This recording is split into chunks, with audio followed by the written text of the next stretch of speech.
What's up, guys? How's it going?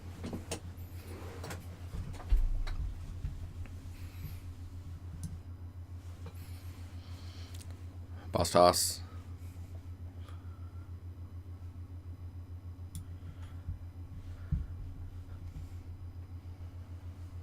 Here's here. Oh my god. Oh my god. How you guys doing? What is good? I'll move this mic a little bit. There's got to be a way to get more intimate with this. Lower my seat. Get up nice and close. Hello. Why, hello there.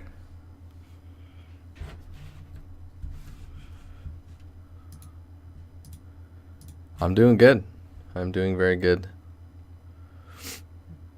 It's the weather's super nice. You hear my nose is allergies getting me good. All right. I haven't practiced this talk at all. It's gonna be great. How are you guys doing? I just figured I'd just talk about it. It's just a thing. A thing we call interviews. I already got all of your guys' questions written down as well. During the chat, dude. Fantastic. What's up, Merlin?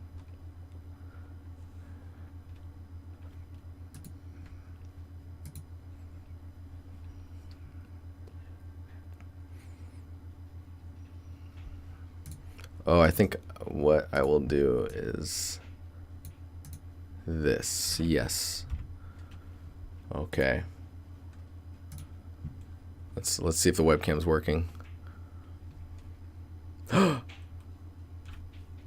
And it's not delayed either? Oh my god. I jinxed it. I just jinxed it right now, I think. Oh my god. Dude, I need a haircut. Or should I let it grow out? What do I do? What do I do? Okay, so this beginning segment, dude, I bet this is going to take up an hour or two. Because I just want to talk about it and answer all the questions and all that jazz. Grow a beard. Haha. That's hilarious. That's not a thing. It's not a thing I can do. I lack that ability. It's a genetic failure. Are you guys ready? You ready for the transition? Oh my god. Okay. Let's talk about interviews. Because people... I say that as I cry a little bit. A wise soul patch? I could probably do that. I don't know about how wise, but... So, yeah. So, interviews. You guys were curious about them. You've asked a couple times, multiple random people, being like, hey, what are interviews like in the games industry? Well, I'm going to show you in 4 slides. Because they're not too crazy. What's up, Jungle? Junglism is. All right, so the usual process. Yes. So how you usually get into games or into a game studio is you apply through a company website, and then you just wait. That email goes to a recruiter within the company or maybe an outside company that's working with the studio that you've applied to. They will review maybe they'll review your portfolio, your CV or your resume if you're from the States, and then they will look at the experience on your CV. If all of those look really good, sometimes it's good enough that you won't need to take an art test, and that usually happens to people in a senior position and higher, mainly because your CV already has so much experience on it. But when it comes to people that are going for an internship, depending on how the internships are formatted with the given studio, Internships, juniors, and mid-levels will usually receive some form of a test, like an art test. And we can talk about art tests and the questions after all this stuff. So let's say you pass the art test. You get another email, and they say, "Hey, this looks great. They're happy with blah blah blah." If you don't pass the art test, I'll say right now that you're pretty lucky if they tell you why. Usually, you won't hear why you failed the art test. Feel free though to respond back to them and ask them if they can go into a little bit of details to why you didn't pass it. Sometimes you'll get a response back and they'll actually give you some information, which is good because I mean that's how else are you supposed to learn, you know? So let's say you pass the art test, they'll email you back and they'll say they liked it and they'll want a phone interview. It does seem a bit harsh, right, Simp? Yeah.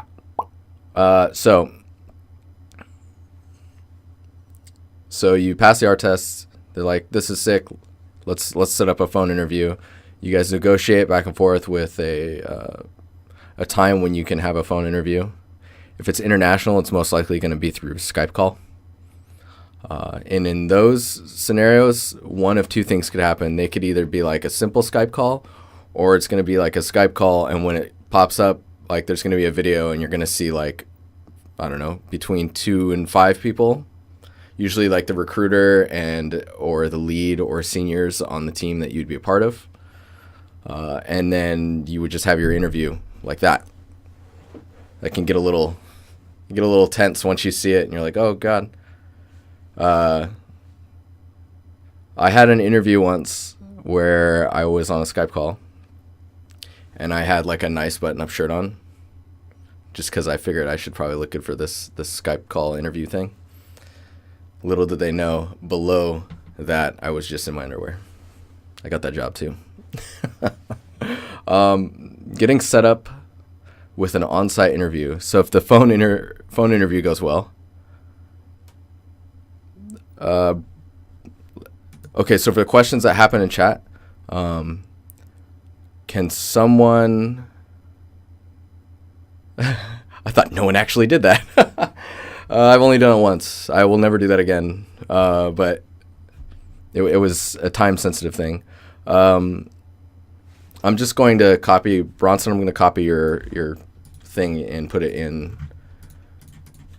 on a doc on the side here, and I'll just call it Twitch questions.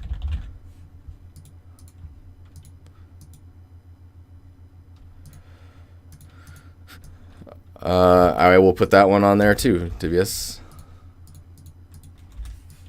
Okay, so interview goes well. You're like, "Sick, this is awesome." They set up an on-site interview. If it's international, depending on how large the studio is, and usually if it's international, they're going to be quite large. With them being a large studio, if it's an international position, they're going to usually set you up with a hotel and a flight, round trip. That should all get covered for you. They will negotiate a time when it would be best for you to go, and you let them know essentially when is good for you, because this is your time. What's up, Primal? That on-site interview can be anywhere from a 2-hour interview in a meeting room to a highly invested, like you can tell from how the interview's going if this is a very serious position and they want to hang on to you for multiple years at least. So what's up, Mushio? How you doing? So it can go anywhere from 2 hours to a 7-hour interview. And in a 7-hour interview, we're talking like go to each to like tour the studio, like have an interview, tour the studio, meet the team, sit down with some of the people that you work with, sit down with some of the people that you would work with possibly, And you guys. And after that, usually there's like a. Let me just check the webcam speed. Cool.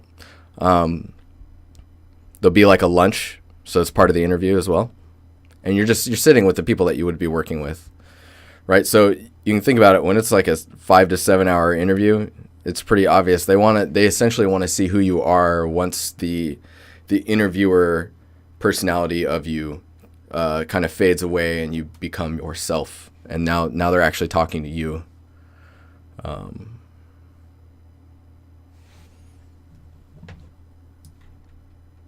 I'm going to copy that primal.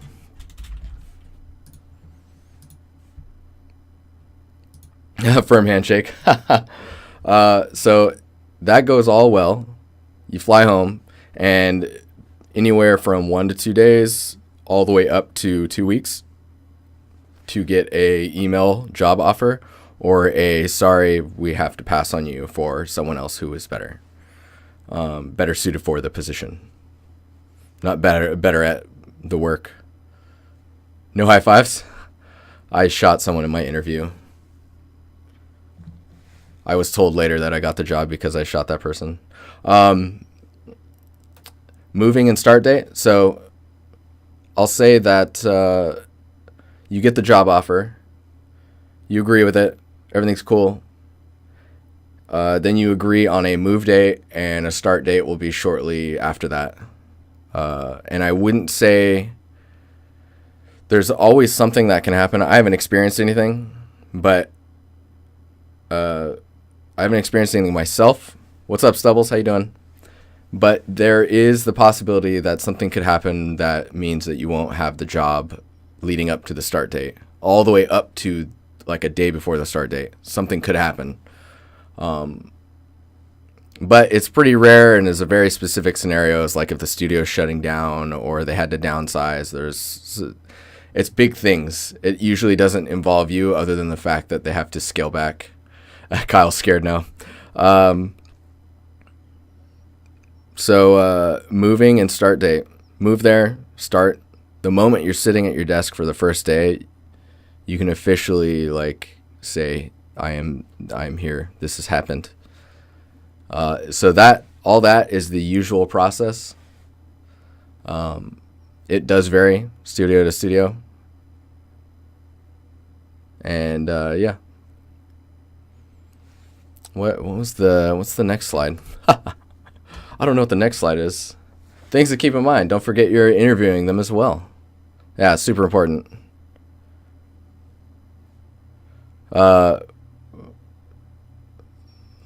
Bronson, you have some good vocabulary, sir. So don't forget that you're also interviewing them. Like, this is a place you're going to work at, right? So you need to make sure that the questions you ask also are benefiting you in the regards of not you just getting the job, but you knowing what you're getting into. Know what they are and what they do. I mean, that kind of goes without saying, but some people overlook that one. Yes, definitely have questions for the studio. Yes. So know who they are and know what they do. Is things like know a bit of their history, what games they like to make. I mean, if you're applying to a studio, you probably know that stuff already. But you should also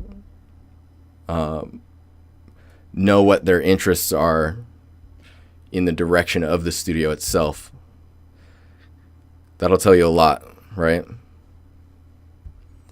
If they're making shooter games, you need to be, your portfolio and all that stuff needs to be more catered towards that direction. Be ready for possible curveball questions. So curveball questions are pretty difficult to nail down because they're specifically, like, when you hear it, you know that they're throwing you a curveball because they want to see how you react or what type of answer you give. Like you apply to a studio, right? They make the sickest game ever. Like it's your favorite. You apply there, and the question they ask you is, what could you make better of our game? Like, what visually could you make better of our game? This is an art interview, right? So now they're wondering, so what do you think looks like shit in our game, and how would you fix it? That's a total curveball question. There's no right or wrong answer. They just want to see what you have to say. That's a pretty common one as well. Later, Kyle. Yeah, those questions can be rough. I'm trying to think if there's any other good ones. Is it better to be honest? I mean, always be honest. If it's an interview, really all they want to see is what you're saying, what you feel, how your reaction is. Usually I laugh. They're like, what would you think? Well, I was hoping you guys would teach me. That tells them that you're a learner, right? You want to learn.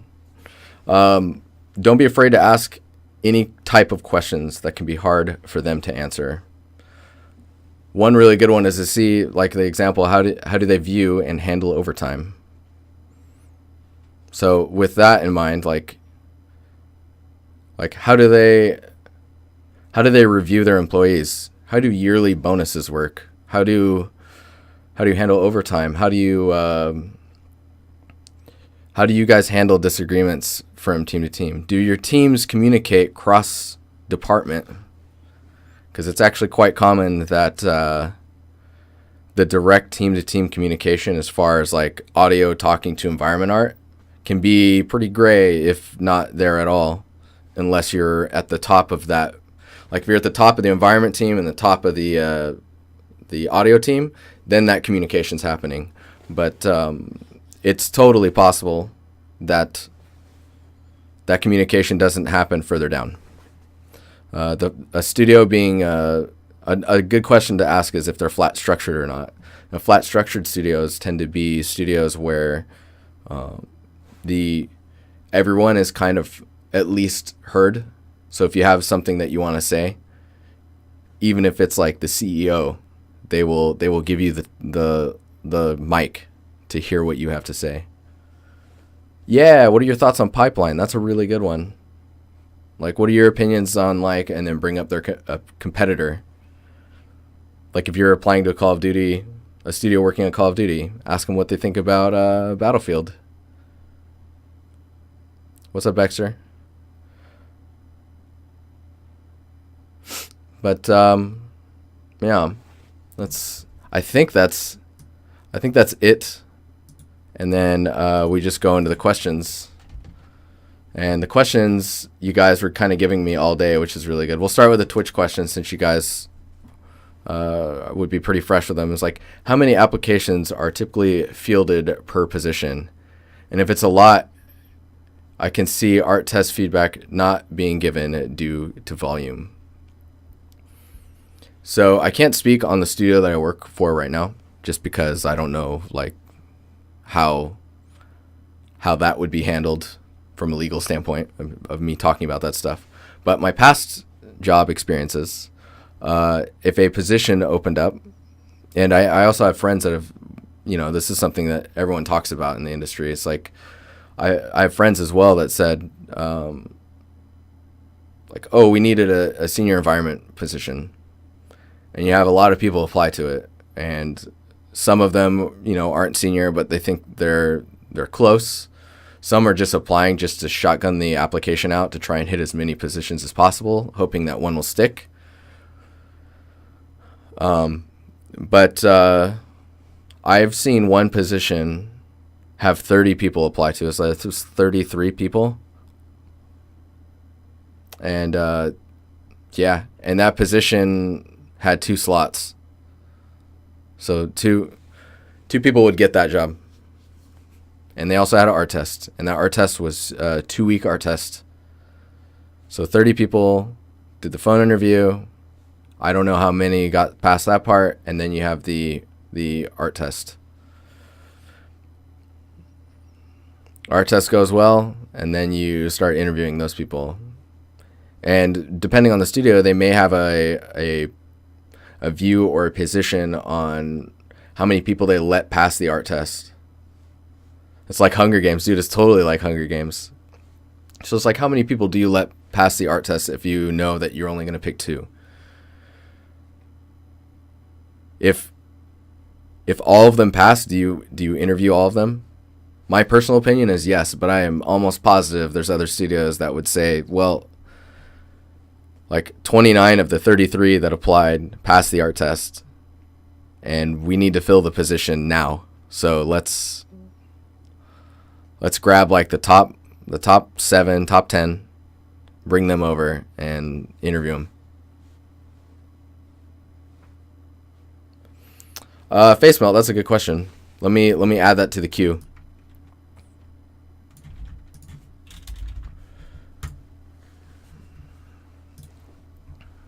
Okay, so the next one is some places do interviews first. Is there a reason behind that? So some places will do an interview first because they just want to see who the person is. And they might also be doing it to just one person out of the group.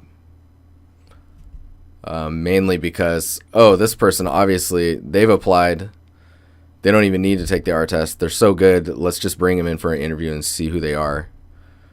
And that's happening while everyone else is taking an art test. And I wouldn't say that that's not industry norm, but I've seen that happen. The other reason that you could be getting an interview first is they want to be very upfront with you about the information of the position and all that stuff.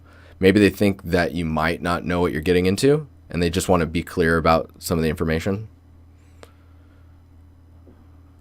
Let's see here. Axel, I did not talk about how I got hired. I can talk about that at the end.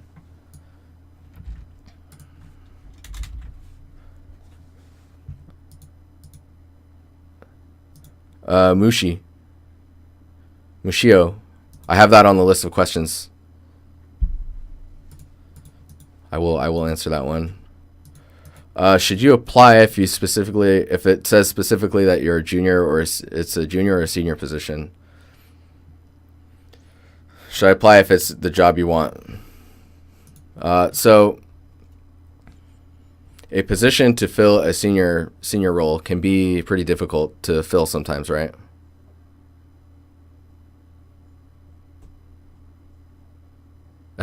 Primal. So when say a position pops up online and you want to apply for it, you're not a senior, but it's a senior position at a studio. It's up to you to decide if you feel like you're good enough. Like maybe you're mid-level and you're approaching senior. Like on your CV, it says that you're maybe like a year away from your average senior time. Junior is 1 to 3 years, 3 to 5 years for mid-level, or 3 to 5 years for mid-level, and then 6 to 9 for senior. And studio to studio will vary on that. But so say you're like a year away from being a senior and you apply to this position, they're going to look at your CV and they may make the decision, because the role has been difficult to fill. They may make the decision to just bring you on as a mid-level, or possibly just bring you on and give you the senior title bump, which is also really nice. If you feel like it's within grasping reach, I would say apply to it. Okay, going back up to the top now. Okay, so art tests. So I'm going to touch a little bit on art tests and what is a typical art test. So a typical art test can go anywhere from, like, we need you to make this one prop. Maybe they need you to nail down the style of the game they're working on. So if it's a stylized game or a cartoony looking game, the textures are going to be hand painted most likely, right?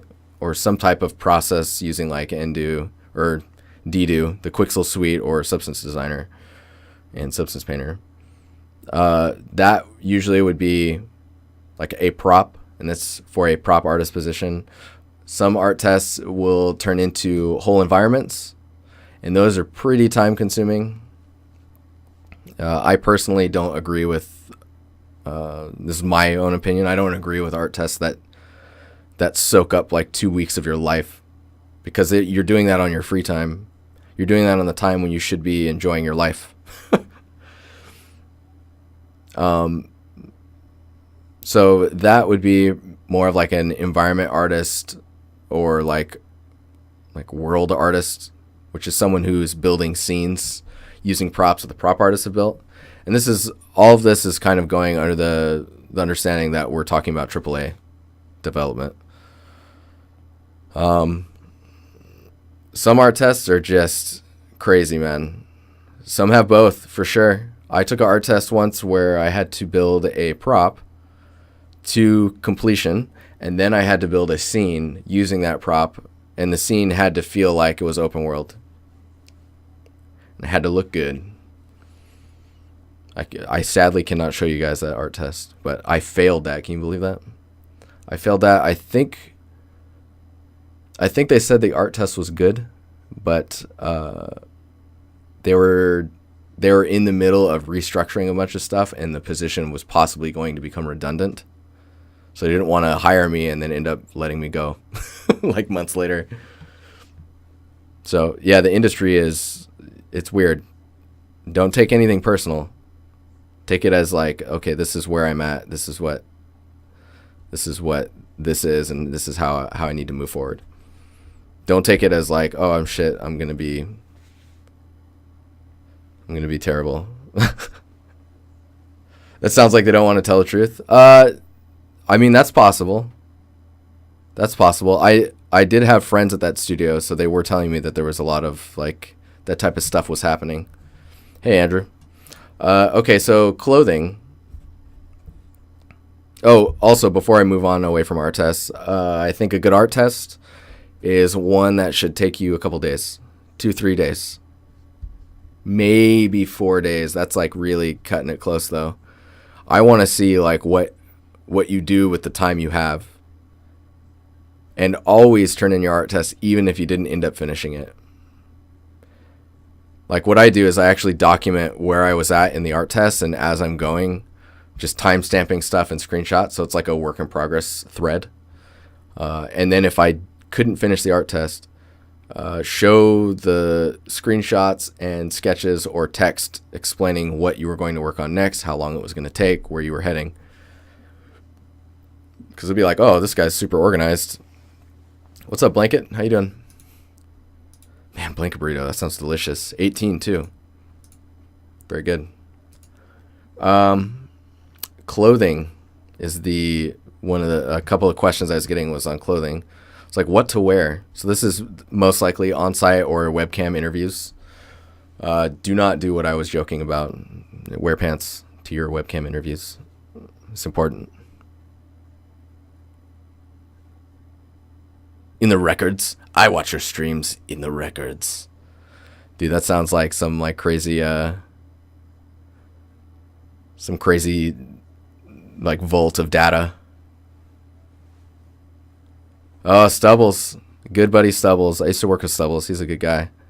Says, yeah, I had one that was impossible to do. It was a full scene, like 20 meters squared, had destroyed buildings, a vehicle, lots of debris. Prop creation was 2 weeks long, but I also had 2 other art tests at the same time. It was ridiculous. So if you can, sometimes you're not in a position to do this and you just have to like brute force it. But if you can, try and schedule your art tests so that they don't overlap. It's really difficult, but you can sometimes you can do it. Just let them know that, oh, I'm working on another art test. Usually they're pretty flexible, but it all depends on how quickly the position has to be filled. So what to wear? Not a hoodie, I guess. I wore a hoodie to my last interview. A button-up shirt's cool. You don't have to tuck in your shirt. I mean, we're making games.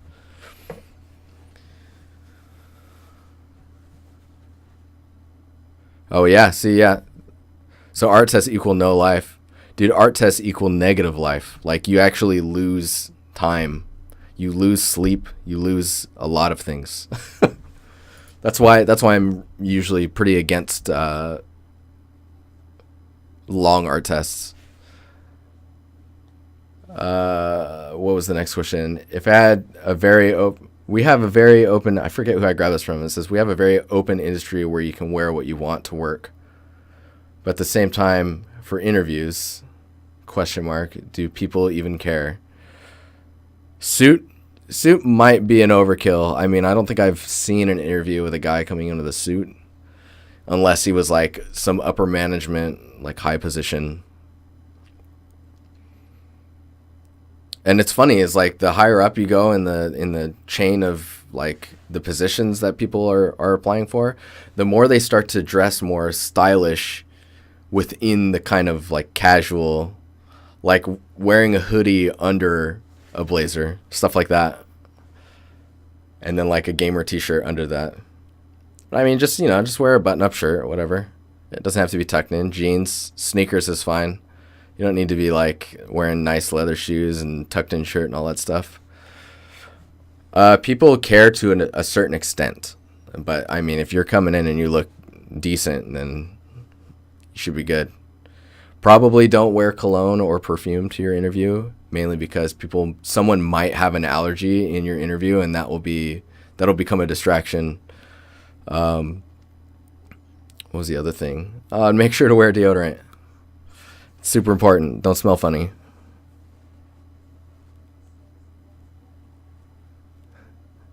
Stubbles. When don't you have a button-up short sleeve and some nice jeans? You're always so chill and lax looking, man. I love it. What smell funny? Don't smell funny, man. Deodorant. Smell good. Smell good, but don't make people sneeze. Let's see here. What would you say are the most overlooked parts of an interview? From the person being interviewed, that is. Some things I would say is like, you might not expect them to straight up just be like, how much do you want to make? They might straight up ask you, how much money do you want to be paid? Tattoos aren't a big deal. Don't worry about tattoos. Or the question like, what are your weaknesses? Those questions, like those curveballs. What if the interviewer smells funny? Then you're in a winning position currently. Tattoos on your face? I mean, that might get a little bit more difficult, but I would say wear it with pride, because you decided to do that. You should be fine. Do you have to be honest? I mean, you could try to not be honest, but that might be a really bad idea. If they see through that, you're fucked. Just be honest. Be relaxed. An interview is not an interview is not an interview in the sense that you think it is. An interview is a conversation. It's meeting a person and understanding who they are. It's more like a date, if that makes sense. What's up, Ragel? What were the other questions in here? Oh yeah, Virus. I'll copy your thing to the questions at the bottom here.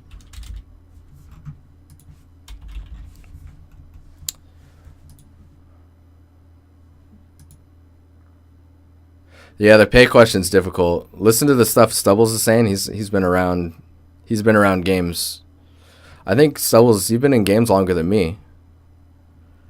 Personal experience would be interesting to hear about your interviews you've had, how they went, both good and bad. So usually my interviews are pretty relaxed. My 15 years, dude, you beast. So sick. So sick. So my interviews, I usually go with the approach of just have everything that I need and don't plan anything. And just go in. That way they see me for who I am as quickly as possible. And then it's just like, once I get an idea of that, of like how that is, then I can be, if they're pretty relaxed at that point, as the interview continues to go on, then I know that they understand who I am and are okay with that. Oh, Stubbles, you badass. Internships are normally paid. It depends. I haven't seen enough information to say that they are normally paid. But in the recent years, I've noticed that they are paid. My first internship was almost 2 years long, unpaid. It's complete, like, rip. But I learned a shit ton, so there's that as well. So, bad interviews. I haven't really had any. If I was on an on-site interview, that's the other thing you should know. If you're on an on-site interview, they've already pretty much decided that they think you're good for the position, and they just want to see who you are. They want to make sure you're not crazy. They want to make sure that you're going to fit in well, meet the people that you work with, make sure that you mesh with them nicely. That's why I'm saying it's like a date, man. Unpaid internships should be illegal. Yes. I mean they probably are illegal, but if you're signing to agree to it, then they're probably not. Oh, man. Okay. What made you turn down good candidates for a job? Good as in has all necessary skills, artistic abilities, and not an asshole. Lack of ability to communicate well is probably the number one.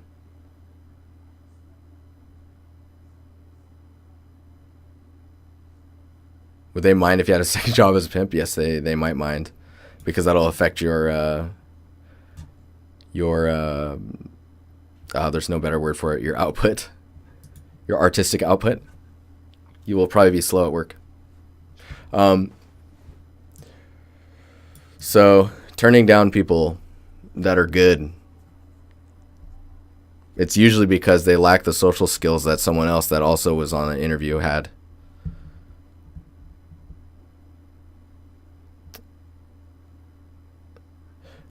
Lack of good communication, can that be explained?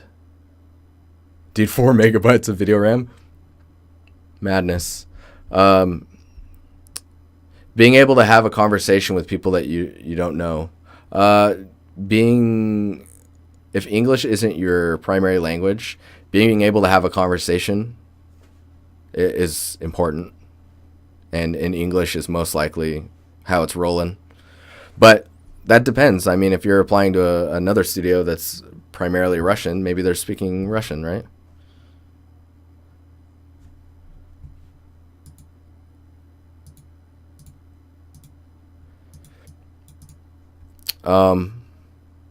But lack of good communication is just I guess they weren't a good interviewer. They didn't ask questions. They weren't curious about things. They just kind of like were waiting on you.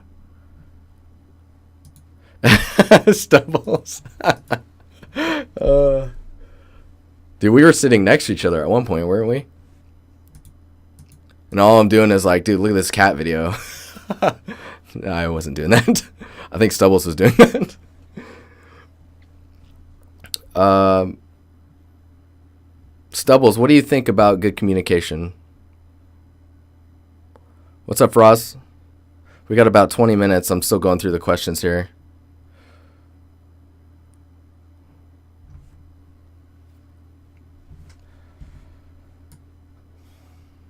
Oh, this one will be interesting for you as well, Stubbles.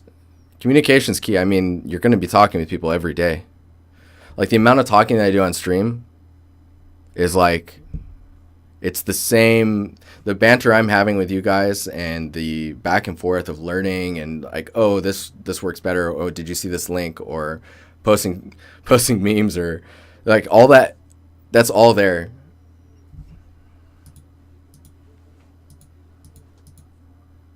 Key is communication. Is key communication? It's in the key. The communication is in the key. Okay, next question is, isn't that distracting, or is it creative stimulation? People say it's important to have connections. If you've never been in the industry, you have no real-world connections to the industry. Would it have a negative impact? Could I say I know one of you as my connection because of this Discord, or would that be seen poorly and not classed as an industry connection? I would say that wouldn't most likely pass as an industry connection. Industry connections usually are people that have directly worked with each other. So like LinkedIn, before it's turned into what it is now.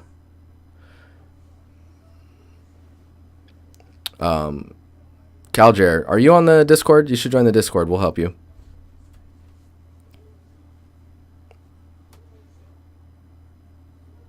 Stumbles. So for example, you know me on the Discord, right?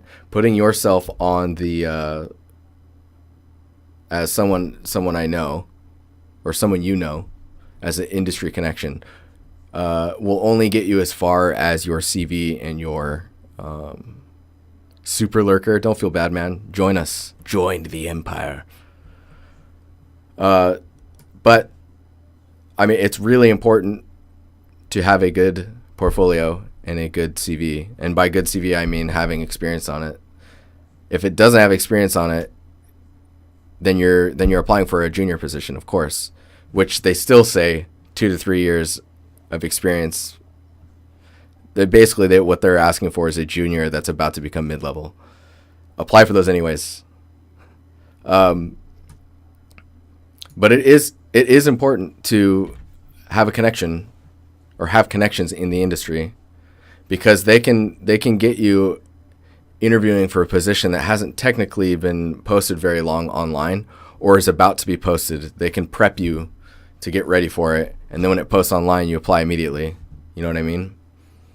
And then in your application, you say, I know so-and-so that works there. And they may get pulled into a meeting and asked what they think of you. And if they've worked with you before, and if they have, then the information becomes more and more valid and helpful towards your cause of getting a position.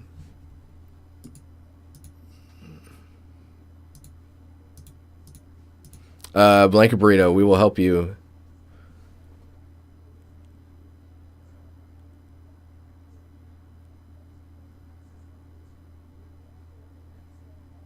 Yes, Stubbles is totally right. So Stubbles, with 15 years of experience, right? 15?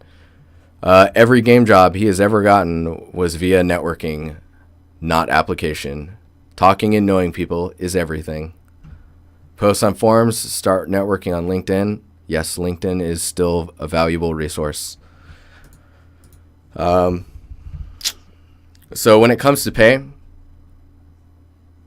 the question came up as, what would you say, like as a junior, how much should I say I would like to be paid? It varies. Like when you're saying 1,500 euros or something, I need to know, is it 1,500 euros a month? Like what's the tax in that area? What's the cost of living in the specific city that you're going to be moving to? You need to look into all that stuff. You need to make sure that the cost of living does not eat your paycheck away. Because then you're not, then what are you doing? You're just working to live. And just to survive, not live, just to survive.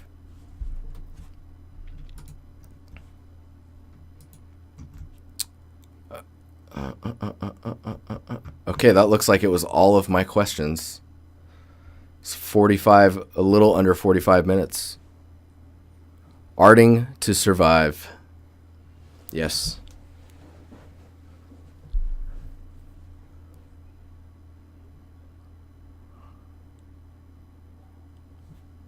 So, what about I might not be good enough for a junior position, but getting an internship without attending a school, is that okay? That's totally okay. Like, if you're comfortable with the internship, whether it's paid or not, if you're comfortable with it, then you do that, because you will get industry experience. You'll be surrounded by people that are professionals, and the information just, you absorb so much. You'll learn a lot.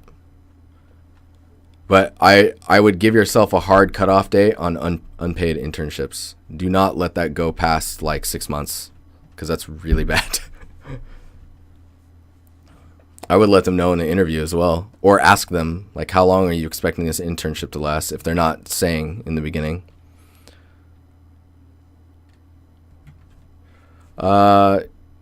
Confrontation asks, will they look at game art degrees, or is it completely fine to be self-taught? I would really like to know that. So there are people that are self-taught. I mean, Reed's art, he's self-taught, as far as I know. Chris Radsby, self-taught. There are people with degrees. I have a bachelor's in media arts and animation. I don't even animate. What's that? Stubbles, boom, self-taught, 15 years. What? I'm like, what's animation? Bones?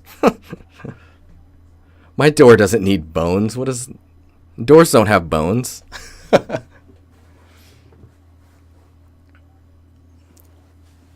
Rutto as well? Badass.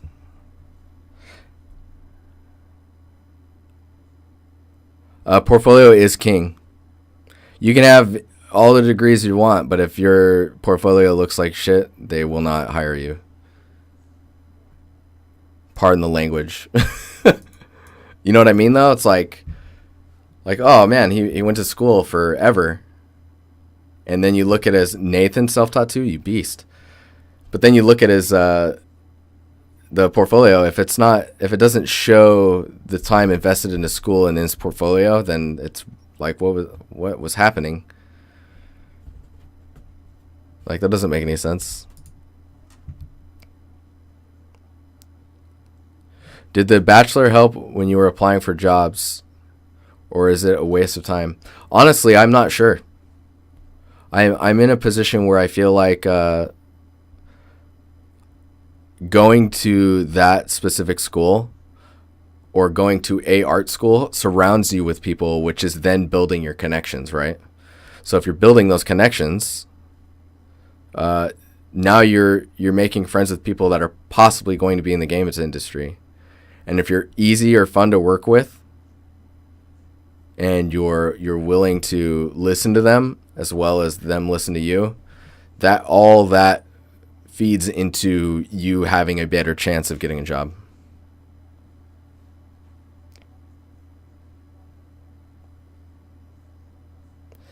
Yeah, Cal Jared, portfolios always need improving. The endless churn. The empire is all you need to become a great artist. Thank you.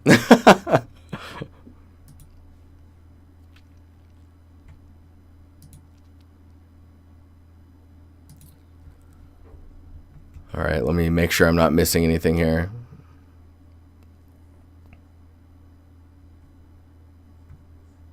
Yeah, Reddington, that's kind of the vibe I had.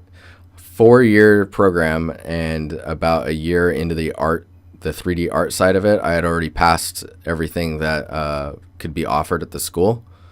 Not that I was like really good or anything, but it was just like I found Polycount, and that just fed when I had a question or I needed to find a tutorial. It was on Polycount, so I basically was going to school even though I wasn't in class. So it's just flooding my brain. And even today, it's even easier. So I imagine people getting in the industry without degrees is going to go up. What about going to school, like, for instance, Noman, to better your portfolio and networking? I think it would be... I mean, I don't think it wouldn't be worth it. It's hard, because it depends on where you're at as an artist. It depends where your portfolio is at. If your portfolio is really close, it would be a waste of money to go to school to push it. You could push it yourself, right? It's all self-drive. That's why the self-taught stuff is starting to explode, is because everything is online now. Okay, what's Stubble saying? Just know that if you're self-taught, be prepared for sacrifice time. To sacrifice time. I'm like, sacrifice time? We're going to have to kill goats, guys. A lot of it, you have to be better than people with degrees. When I was learning, I was working 12-hour days as a glass cutter. Then I'd come home and learn 3D art for 4 to 5 hours every single day. I have a friend who was a lighting and shader artist, and he wanted to be a concept artist, but he never really voiced it. He just, when he would come home from work, he was a hard worker too. When he'd come home from work, he would do a concept painting at night. And now he's a senior concept artist. He's really fucking good too.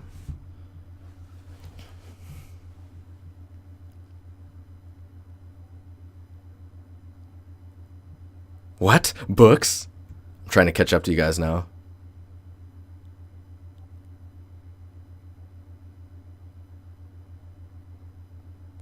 Yeah, Sweden has a pretty good position right now where you can go to an art school and the government essentially supports you.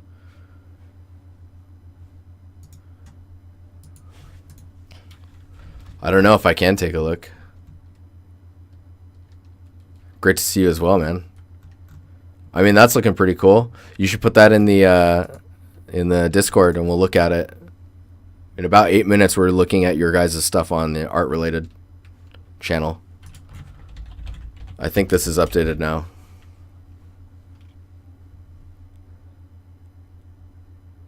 Such a drag manually turning pages. Amazing. Well, it looks like I answered most or all of your guys' questions. Was this useful to you guys? There's a lot of 3D stuff online now, man. It's crazy. Yeah, the past few years, it's kind of exploded.